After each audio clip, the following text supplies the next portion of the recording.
Welcome to Engage with the Movers. This is the best YouTube channel where you learn, you get educated, and also you're informed to make great decisions. And I'm glad that you have been following us and you've been subscribing and also liking our channel. So keep inviting more people to like, subscribe, and also share. So today we decided to invite one of our best friends. We will be talking about amazing stuff that life offers in Australia, and I believe you're going to learn a lot and you're going to be educated and learn something that might be very beneficial either for you or for your friend or either for someone that you love. So today in our channel we are with awesome. So Victoria, welcome so much, and hopefully you're going to enjoy the time that we're going to share with you, and we believe that you're going to learn a lot from you. So Victoria, when did you arrive in Australia? Early 2020. In 2020. Wow, amazing. So that's like 2 years ago, 3 years ago. 3 years ago. Awesome. And how is Australia generally? Good. Very good. Do you like the culture, the weather, everything? I love it. Cool. And do you know how many seasons are in a year in Australia? Yeah, 4 seasons. Can you mention them? Yeah, we have spring, we have autumn, we have summer, and we have winter. Awesome. So do you think it's different from Kenya? Very different. I mean, the weather here is a little bit too extreme. When it's cold, it's probably too cold. Spring is the best. I love springs. Summer is too hot, probably around 45 degrees sometimes. Yeah. So it's just too hot. And the humid is crazy. Yeah. Awesome. But in our country, back in Kenya, I think it's humid around Mombasa area or where the beaches are close. But then we also have some tropical nice weather in Kenya. It's funny, I've never been to Mombasa or those coastal regions. Oops, you need to travel to Mombasa. Maybe catch a flight from Nairobi to Mombasa when you get... Bucket list. Exactly, 100%. Yeah. So we just want to talk about visa issues because we believe that for you to get to Australia, you need a visa. Yeah. And there are different options, but today we'll be focusing on the student visa. Are you able to share with us an experience of how you should apply or how you should get your visa or how you should get to Australia as a student specifically? Yeah, so this depends with what you want to study, the course you want to study, and also I would say, depending on certificate level, bachelor, diploma level, it also depends with that. Yep. So, but to just general is cool. Not too complicated. Yeah, for sure. So there are different options. Either you're starting from certificate or diploma or degree or master's. Or actually, if you're doing PhD too, you still have that option. Yeah. But then let's talk about the certificate level. So what are the requirements for you to come to Australia on a certificate level? So I will not list everything. I might skip some things here and there, but if you want to come to Australia as a student, number one thing I would advise is you get a good agent, and then you express yourself, you state your interest, and then they can help you navigate the courses, and then you can get to choose from your interest and stuff like that. And also, in order to come here, you'll need a bank statement, you'll need your school fees for deposit, you'll also need medical cover to pay for it, and also there are a bunch of costs in there. I would say estimate of 1.5 million just for the whole process. Yeah. So that will cover the cost, the flight, everything. Yeah. Some startup money, like a pocket money when you get to Australia. Yeah, but with myself, what I normally advise people is most times when I'm doing the math, I don't really put the flight in there. Okay. I start with the process, and then the flight you can just deal with it later. You know what I mean? Yeah. That's a good idea. That's a very good idea because some people will be scared of doing the maths and getting the total, and they'll be like, oh, I can't pay this amount of money. What do you think, and what can you encourage such people? It's very easy. You get to start with your IELTS or PTE. You start with that. It's a step by step. After that, you can just find a good agent and find a school. You get offer letter, deposit school fees. Everything is just a process, step by step.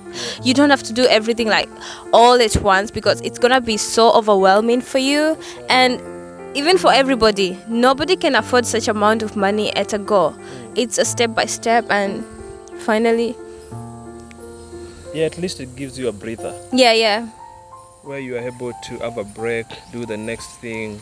So it's one thing at a time. Yeah. So if you're done with the passport, you have to do your English, then you do the next process, and it doesn't have to be done within a week or in a fortnight. Oh, you just mentioned passport.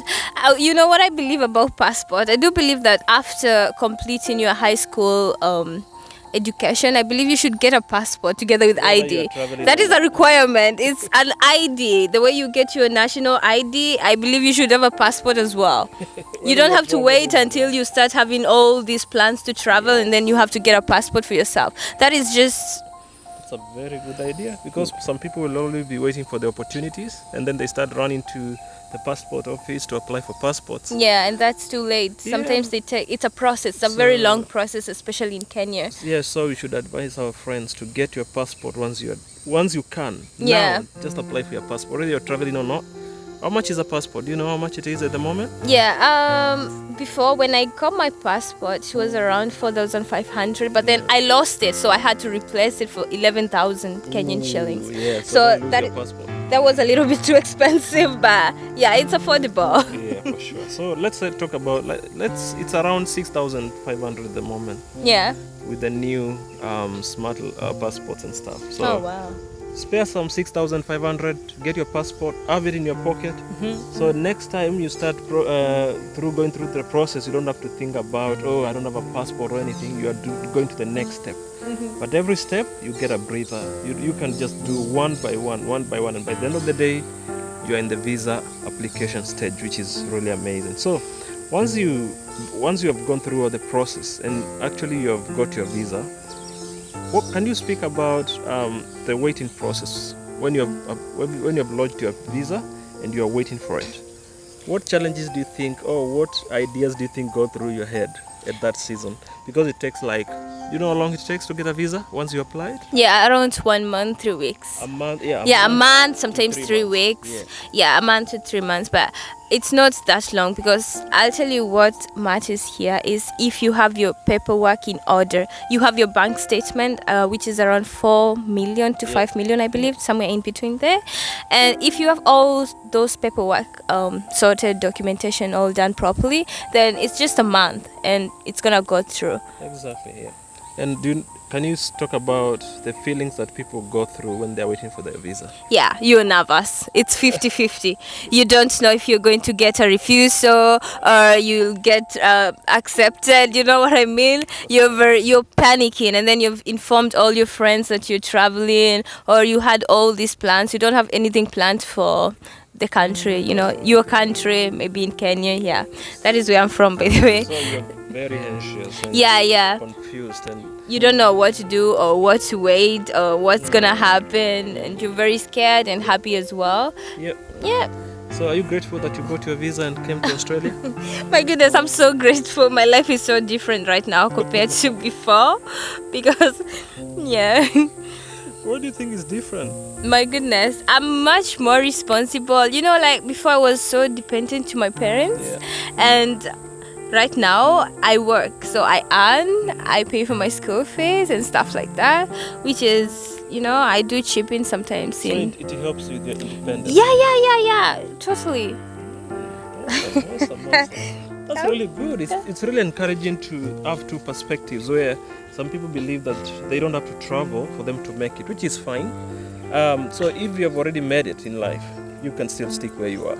Yeah, also But then with my if you need opportunities and other opportunities outside and see things outside your area and your country, it is totally all right for you to travel. Yeah, and I feel like this environment has really changed me on how I view things in the society today.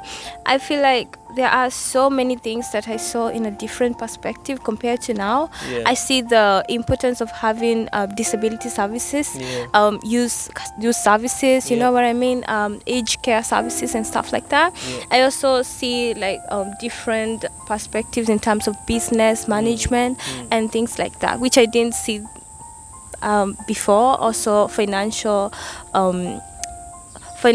management. Yeah. I was like, these are just things that they never crossed my mind before, and now I can just see myself navigating through all those kind of stuff.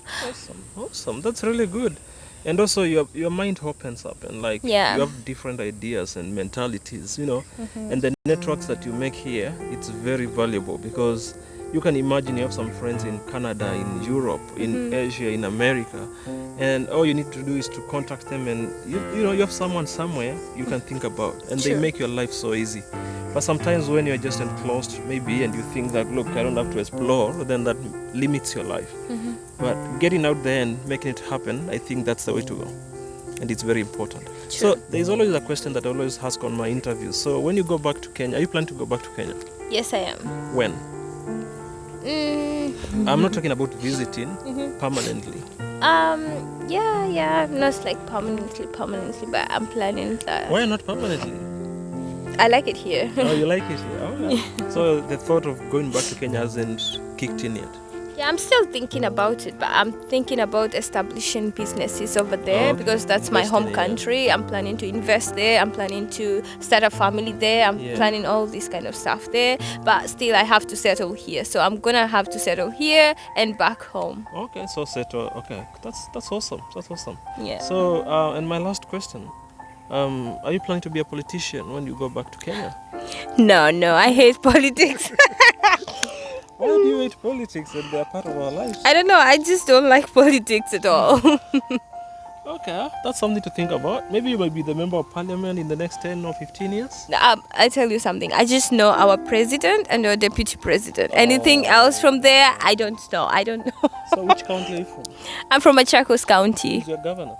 Wavinya Nditi, I believe. Oh, awesome. At least you know something. You know the deputy? No. Oh, awesome. So you only know the governor. Yeah. That's so good.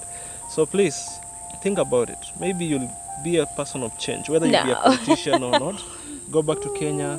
Whenever you'll go back to Kenya, go invest, help, support, and change lives, because the society is waiting for you to use the same experience you've gained here in your home country or in your motherland. True. I'm so grateful that you came to our channel today, and we are so honored that we have learned a lot from you. Thank you for hosting me. No problem at all. And next time we hope we'll talk about the other stuff that you said we will. Yes, please. Awesome. Thank you so much, and we appreciate you. Thank you, guys. Bye bye.